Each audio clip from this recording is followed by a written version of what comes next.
how to shoot in C-Log with the Canon EOS R.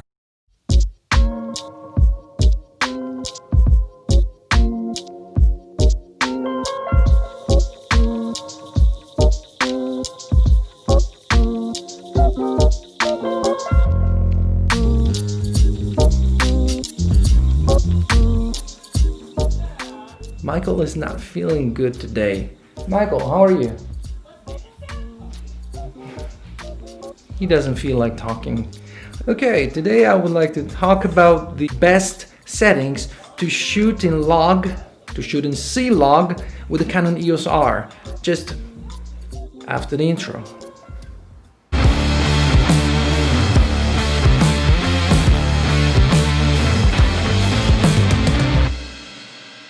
What's up guys, Dan Frullani here and welcome back to a new video. If you're new to this channel, consider subscribing. If not, just hit the like button, smash it right now. But let's jump immediately into the topic of today's video, which is how to shoot in C-Log with the Canon EOS R.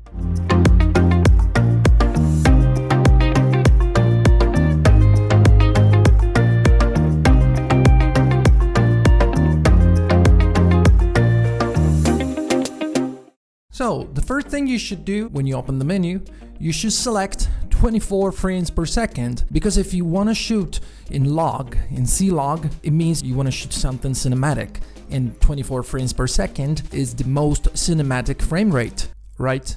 Then, go back to the menu, and you're gonna go to tab number 4 of the camera settings, and we're going to select Canon log settings, and here we can choose between 8-bit and 10-bit, but we can record in 10-bit only if we use an external recorder like the Ninja Atomos 5 or something like that. If we're just going to record internally on the SD card, we just select the 8-bit, which is not bad at all anyway. Then we're going to turn the view assist on. Everything is so flat when we shoot in C-Log that if we look at the screen, there's no saturation, there's no sharpness, there's no contrast, there's nothing. So sometimes we don't even understand if the subject is well in focus or not. So you want to turn this on. And what does it do? It's like it puts a lookup table or something like that you will see only on the screen. It would not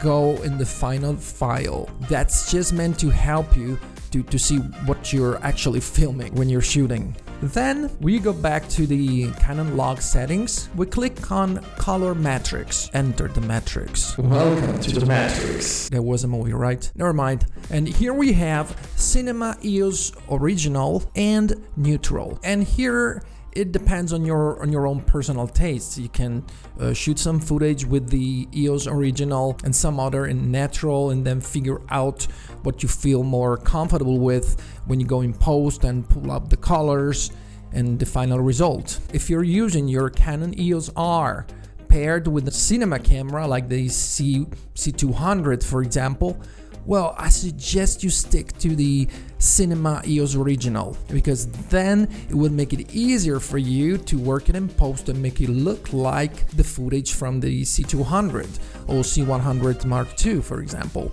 Then we enter in the characteristics, and here the first thing I would do if I were you, because I'm already doing it, I put the sharpness a little bit more like up, not at 4, that would look like fake. Too much, but let's say at 2, that's pretty nice. It's not gonna be too sharp.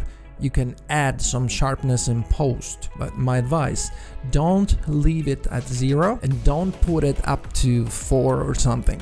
Just set it at 2.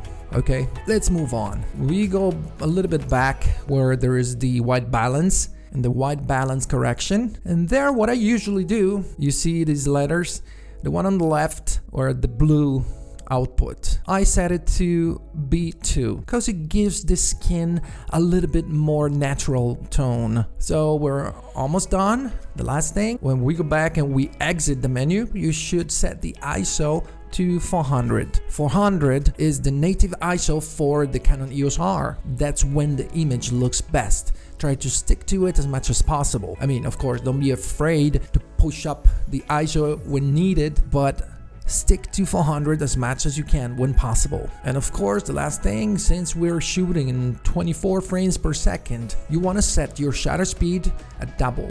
So we don't have 1/48th of a second, but we do have 1/50th of a second. So this is it. So this is how you get ready to shoot in C-Log in the best possible way. These are the best settings. But again, which one looks better when it comes to color metrics? The Cinema EOS Original or the Neutral? Well, as I said earlier, the Cinema EOS Original is supposed to look like Canon cinema cameras, but don't be fooled by the name, which is a little bit boring, like Neutral of the other color metrics, because it's a newer one, more advanced. I don't know, take a look at it, because some people compare it to the Arri Alexa. If you don't know, for your information, it's a very, very, very, very, very, very, very expensive camera. Right now I'm shooting using the Cinema EOS Original, and I'm gonna show you what it looks like when it's not color graded, and then I'm gonna show you the Neutral one when it's not color graded and when graded. Just a second.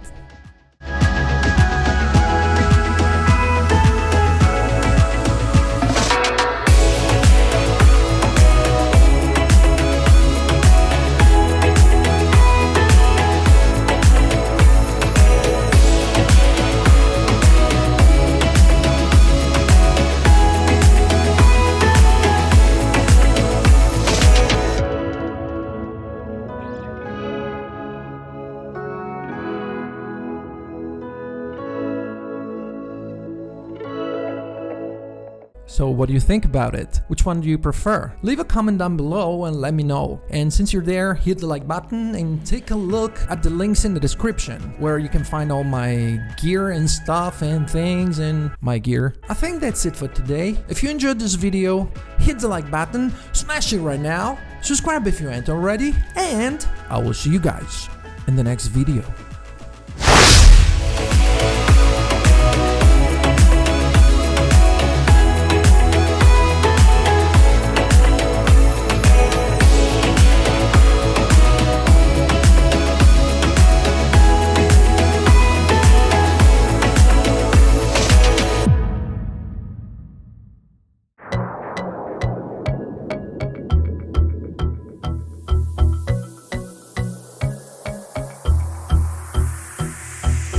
Sometimes I make this life thing harder than it needs to be.